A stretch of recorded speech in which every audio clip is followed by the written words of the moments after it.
Seguimos con los estados contables básicos.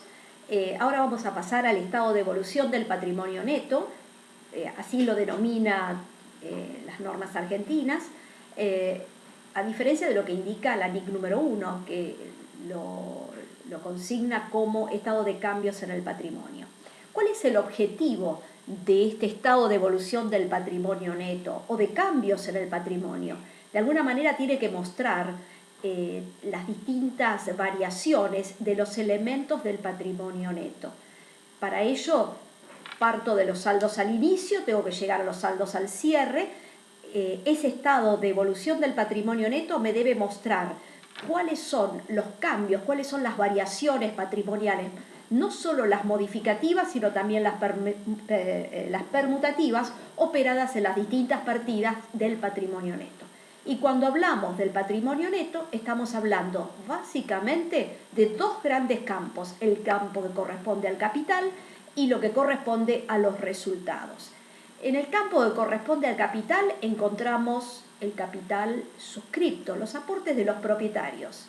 ¿Qué sería el capital suscripto? El capital suscripto es el compromiso de aporte de los socios. Puede ser, y eso tendrá que ver con lo que diga, lo que indiquen las normas legales, la Ley General de Sociedades, por ejemplo, que indica que el capital se tiene que suscribir en su totalidad e integrarse, si fuera en especie, se debe integrar en su totalidad en el momento en que se constituyó el ente. Ahora, si el aporte se efectúa en efectivo, un mínimo del 25% tiene que ser integrado en efectivo en el momento en que se suscribe, y el resto hay un término de 2 años para completar la integración. ¿Esto qué significa? Que el capital suscripto puede no coincidir con el capital integrado. ¿Por qué? Porque se integró parcialmente en efectivo y todavía no transcurrió el tiempo que la ley indica como periodo máximo para poder completar esa suscripción de capital en efectivo y aportarlo en efectivo. Esos distintos elementos que conforman el capital integrado o que conforman el capital suscripto aparecerán en la carátula representado, dado que el capital está representado en una sociedad anónima, por ejemplo, por acciones. Bueno, habrá que indicar cuántas acciones se han suscripto y cuántas son las acciones integradas. Decíamos, en el cuerpo del estado de evolución del patrimonio neto, uno de los campos es el que corresponde a los aportes de los propietarios. Y dentro de los aportes a los propietarios, entonces encontramos una de las columnas que corresponde al capital suscripto. Insisto, suscripto significa compromiso de aporte de los socios. En el patrimonio neto no se consigna el capital integrado, se consigna el capital suscripto. Puede ser que esté totalmente integrado, pero también puede ser que falte parte para su integración, y ese saldo pendiente de integración aparece expuesto en el estado de situación patrimonial bajo el rubro otros créditos, que ustedes saben que en una sociedad anónima corresponde al saldo deudor de la cuenta accionistas. Bueno, además de este capital suscripto, otro de los elementos que corresponden a los aportes de los propietarios es el ajuste de capital. En el caso de haberse corregido la unidad de medida, la corrección monetaria del capital se consigna bajo esta partida que se denomina ajuste de capital. Y también dentro del campo que corresponde a los aportes de los propietarios nos encontramos con los aportes no capitalizados. ¿Qué son estos aportes no capitalizados? Está formado por dos elementos. Por un lado, los aportes irrevocables a cuenta de futuros aumentos de capital. Por otra parte, las primas de emisión. ¿Qué significan estos aportes irrevocables a cuenta de futuros aumentos de capital? Son integraciones de capital donde el momento de la suscripción aún está pendiente. ¿Quién le va a dar el carácter de suscripto al capital? La asamblea de accionistas, cuando en el futuro se reúna y apruebe capitalizar ese aporte que en el momento en que se efectuó es un aporte irrevocable. ¿Por qué estos aportes irrevocables se exponen en el patrimonio neto? Porque justamente reúnen las condiciones para su exposición en el patrimonio neto. No son pasivos.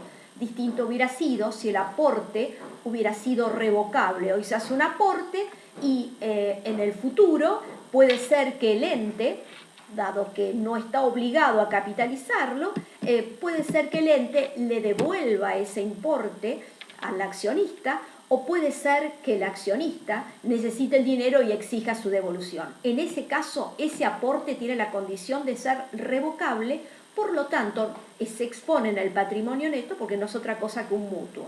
Ahora, si ese aporte se ha efectuado en los términos en que ambas partes se han comprometido, una a no exigir la devolución y la otra a capitalizarlo en el futuro, ha sido de alguna manera ese aporte aprobado por el directorio a referéndum de lo que decida, de la capitalización que en el futuro decida la asamblea de accionistas, esas condiciones y que realmente haya sido integrado en efectivo, estas son esas exigencias aparecen consignadas en la resolución técnica 17, ese aporte donde ambas partes se comprometen a que se capitalice en el futuro, uno a no pedir que se le devuelva el dinero y el otro a capitalizarlo, y que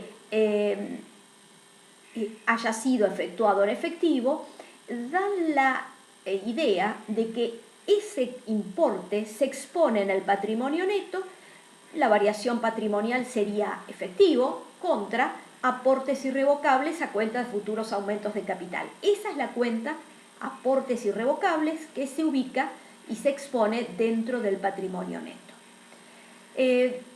Cuando en el futuro decíamos se capitalice, seguirá en el patrimonio neto, se tratará de una variación permutativa, dándose de baja el aporte irrevocable y acreditándose en ese registro contable, acreditándose la cuenta acciones emitir, para que en el futuro, cuando esas acciones se completen los trámites legales y estén emitidas y en circulación, pasen a conformar el saldo de la cuenta acciones en circulación, también patrimonio neto.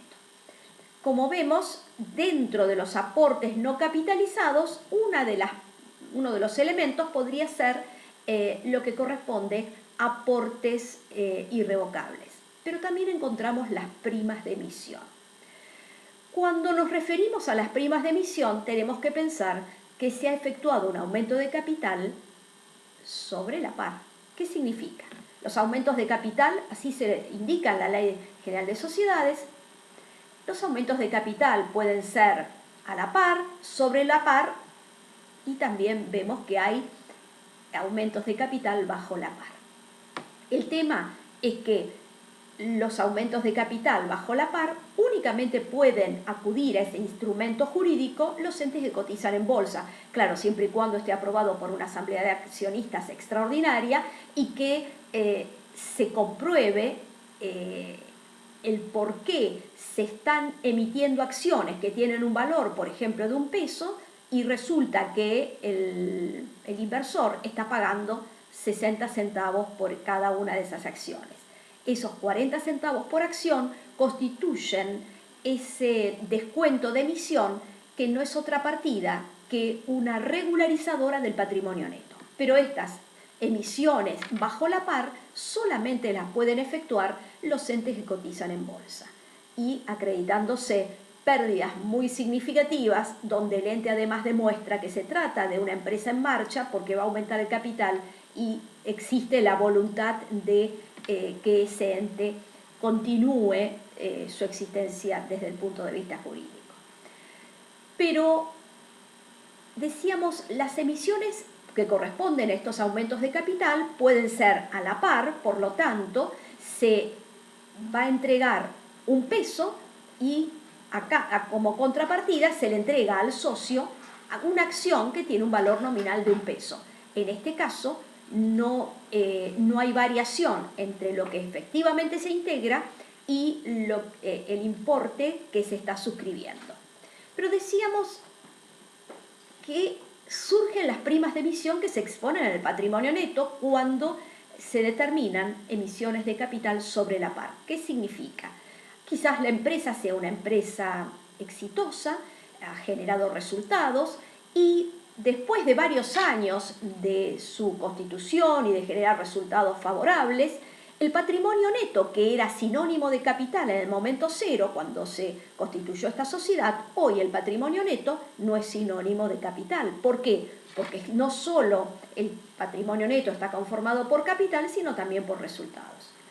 Por lo tanto, en caso de determinarse un aumento de capital, y sabiendo que hay antiguos accionistas que pueden no formar parte de los que están interesados en participar de este aumento de capital, para no perjudicarlos, es que la Ley General de Sociedades establece la necesidad de efectuar aumentos de capital sobre la par, y es aquí donde surgen las primas de emisión.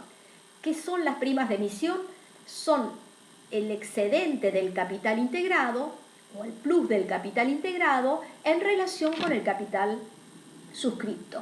Quizás se estén entregando 3 pesos, se estén integrando 3 pesos por cada acción que se recibe que tiene un valor nominal de 1 peso. Por lo tanto, si el valor nominal de las acciones es 1 peso y se están integrando 3, hay 2 pesos que corresponden a prima de emisión. En la variación patrimonial, entonces, habrá un débito, si se integra en efectivo, un débito a la cuenta caja por 3 pesos para cada una de las acciones, una partida prima de emisión de 2 pesos, que es el excedente del capital integrado en relación con el capital suscripto, en nuestro ejemplo 2 pesos, y 1 peso acciones a emitir, que corresponde al valor nominal de las acciones. Esta prima de emisión, cuya instrumentación jurídica aparece en la Ley General de Sociedades,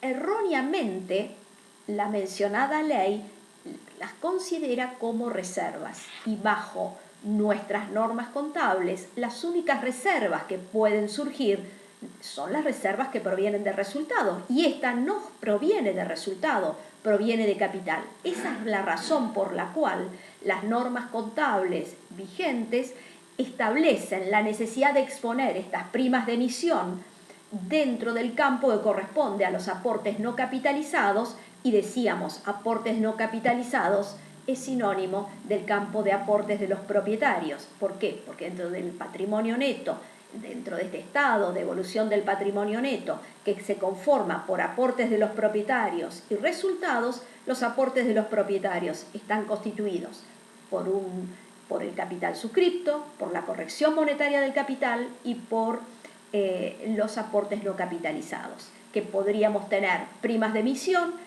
si acaso hubo aumentos de capital por encima del valor nominal, aportes sobre la par, o también podría estar formado por los aportes irrevocables, si acaso hubo integraciones de capital que hoy no han sido suscriptas aún y aparecen dentro de estos aportes no capitalizados. En la segunda parte vamos a hablar del otro campo que corresponde a este estado de evolución del patrimonio neto, que es justamente el campo que corresponde a los resultados.